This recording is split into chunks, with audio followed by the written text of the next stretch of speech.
On June 21, the British Virgin Islands launched locally as well as in London and Hong Kong the findings of a report commissioned by BVI Finance Limited on the global contribution of the territory's business and financial services sector.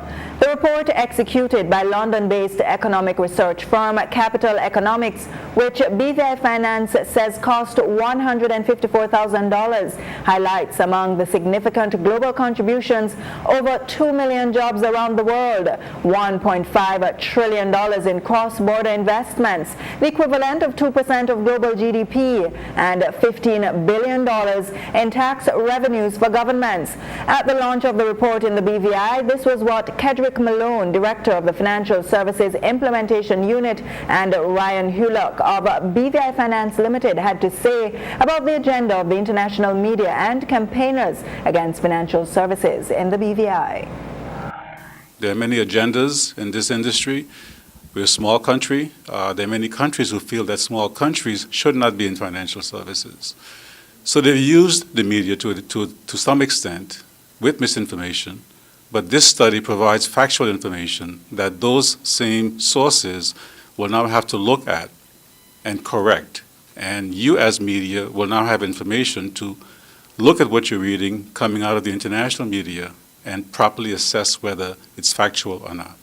The BVI is deemed to be largely compliant by international regulators. And that's the same rating that all of our competitors have. That's the same rating that the US have. That's the same rating that the UK have. So if international regulators are going in and saying that BVI is largely compliant, it becomes very apparent that what's being reported in the media is very false. And the backlash from the international media has begun. An article by Tax Justice Network slams the claims by Capital Economics, charging that if the BVI wants to shed its tax haven image, it shouldn't pay consultants. It should establish a public register of its beneficial owners. Citing what it describes as academic work by Gabriel Zuckman, the article accuses the territory of being responsible for the imposition of global tax losses of $37.5 billion every year. It further claims that any investments made via the BVI could equally go through any other conduit jurisdiction, but it is the anonymity of ownership that the BVI sells globally, regardless of the repeated exposure of its entities' involvement in tax abuses and other forms of corruption and criminal behavior, that is its unique selling point.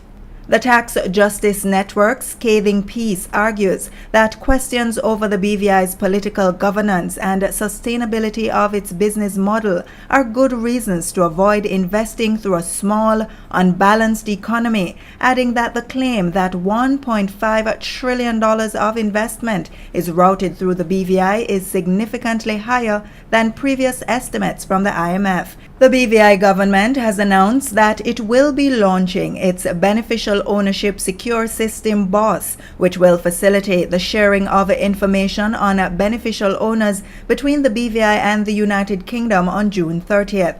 Premier and Minister of Finance Dr. D. Orlando Smith said the electronic search engine will ensure there is even greater rigor in systems and processes relating to beneficial ownership. And another article from the Business Insider is entitled, "The British Virgin Islands is trying to prove it's not a tax haven. Campaigners aren't buying it." The story claims that the Capital Economics report paints too rosy a picture of the islands. They argue that the BVI's commitment to zero tax and levels of secrecy encourage financial crimes and allow corporations and individuals to evade tax. However, the authors of the BVI's Global Contribution Report say the territory is not a tax haven, as its business company is a widely used and dependable vehicle to facilitate cross-border trade, investment, and business, which has worked harder than many bigger nations to meet international standards and not some supposed tax haven. The report further states that the BVI has no banking secrecy rules, is not a center for corporate profit shifting, and compares well with other jurisdictions on international standards for transparency, tax information exchange, and anti-money laundering measures. The Capital Economics Report says 28 of the territory's tax information exchange agreements were signed at the start of 2017, adding that the BVI is as transparent on tax issues as the United States and the United Kingdom. Meanwhile, Interim Executive Director of BVI Finance, Lorna Smith, told the author of the Business Insider article, Camilla Hodgson, that the BVI is not a secrecy jurisdiction. If there is evidence of wrongdoing, the relevant information will be handed over to the appropriate authorities. The article quotes Mrs. Smith asserting that privacy is a universal human right, and I don't see why, for instance, I should know how much money you have in the bank, end quote.